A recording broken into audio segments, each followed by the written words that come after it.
Hi there, here are some of my thoughts about teaching one-to-one. There are actually very few resources available online for one-to-one teachers, and it's an area of teaching which is neglected by materials designers. Teaching a group of students is an artificial situation, but a one-to-one lesson is much more naturalistic and organic. It's closer to how we learned our own language as children. It's a conversation. I think teaching a student face-to-face for 1 hour, let alone 2, is quite an intense experience. I mean, where else in life do we talk face-to-face with anyone for 1 hour? It's essential to take regular breaks from the lesson and from each other and stay hydrated. It's hard work. It's essential to move at a steady pace. One-to-one classes get through a lot more material than group lessons, and it can be overwhelming and exhausting for both student and teacher. Don't throw too many new words or skills at your student. 10 new words, completely new words, are more than enough. Teaching a single student gives you a lot more chance to make your short syllabus really personal. Finding out what interests and motivates your student will make your lesson so much more fun. SUL provides a needs analysis form which the student can complete. You can investigate further by asking about needs, lacks and wants. Needs detail the areas of English that the student must use in school or to communicate with others, to understand, to watch movies, to listen to music. Lacks shows the difference between where the student is now and where she wants to be. And wants are the areas of English that the student is motivated to learn. The needs analysis is not set in stone. Amend it between the two of you as each lesson unfolds. Maybe take 5 minutes at the end of each day to discuss how the student's requirements have changed. One of your main tasks will be to help your student identify their needs as the course progresses. The best one-to-one lessons are not only tailored to the learner's requirements, but they use authentic materials. Authentic materials are print, video, audio materials students encounter in their daily lives. Songs, leaflets from tourist attractions, articles online, menus, videos, in fact anything which is not created specifically to be used in the classroom. Authentic material connects the classroom with the outside world and can be targeted to the individual learner's motivation. If your student loves cooking or a particular band, then study a local recipe or discuss a favourite song's lyrics. Let your student participate in choosing the authentic material. Authentic materials can be challenging because, well, by definition, they're designed to be read by native speakers. However, don't edit the material or simplify it. Instead, design a task suitable for the student's level. They don't need to understand every sentence to complete a task. The lessons should be based on the environment around. If you live in a village famous for cheese, that's a great thing to study. The background of your local community, a menu of a local cafe, your own family and their hobbies and passions. You can save a lot of time and effort by using the student as a source of material. Imagine you've visited an interesting local attraction. Ask the student to collect material in the form of leaflets, advertisements, photos, anything which can prompt a discussion. The student brings the content and the teacher brings the form. Ask the student to speak about their day. Take discrete notes of any errors in grammar and pronunciation, vocabulary, while he's talking. Then ask the student to correct their own errors. Sit back, let the student do the work, and only give encouragement and prompts. Ask the student to write a daily journal.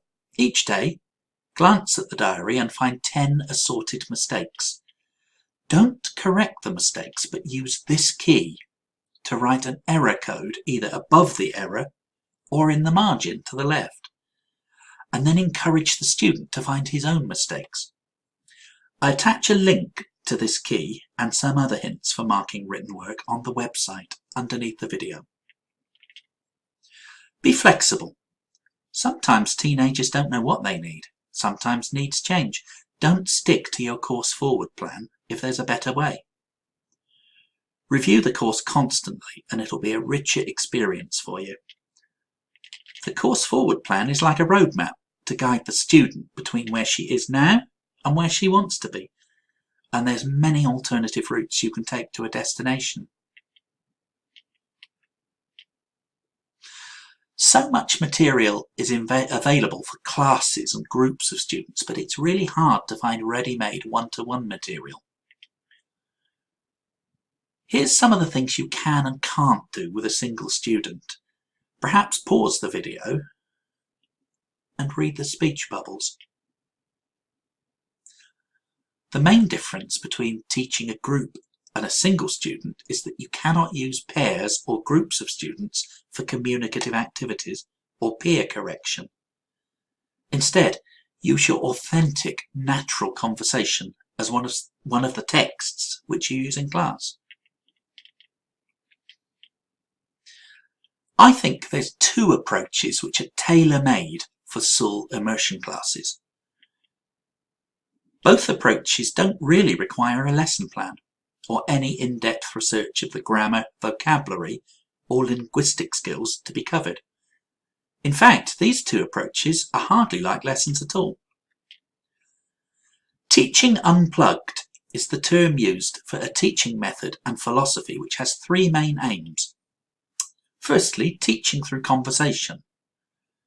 Then, taking out external input such as course books and technology.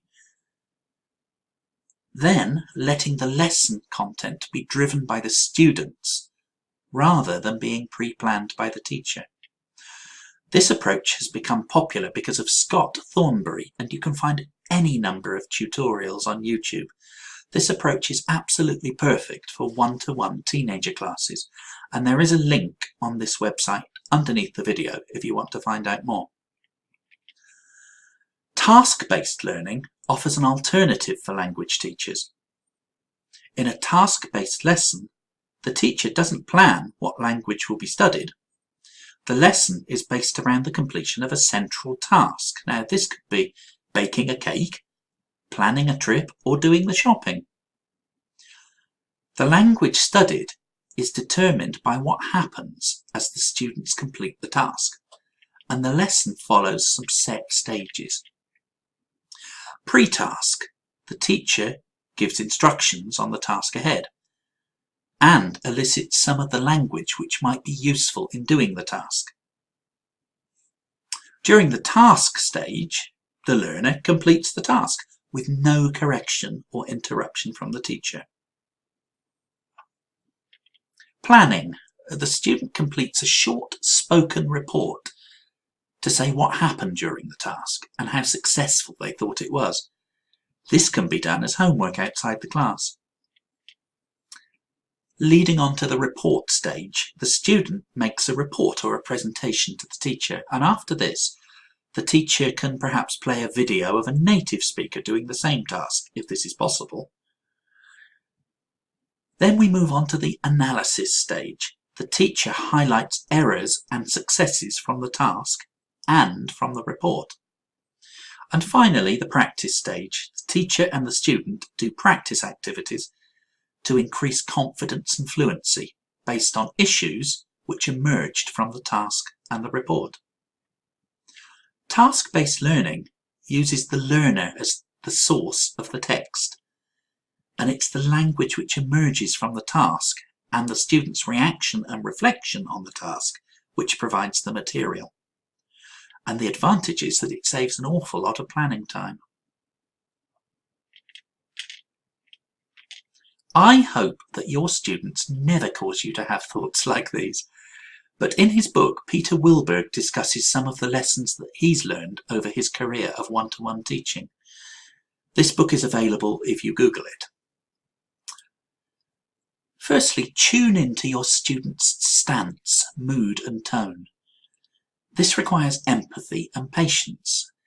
It's always possible that your student is insecure about being in a new culture or may not have chosen to come. If the student is a bit lackluster and unresponsive, don't up your own energy levels to make up for it. Instead, downgrade your own input, change down a gear. Certainly don't jump into all the silences. Challenge the student and earn her respect by imaginative and well-planned tasks.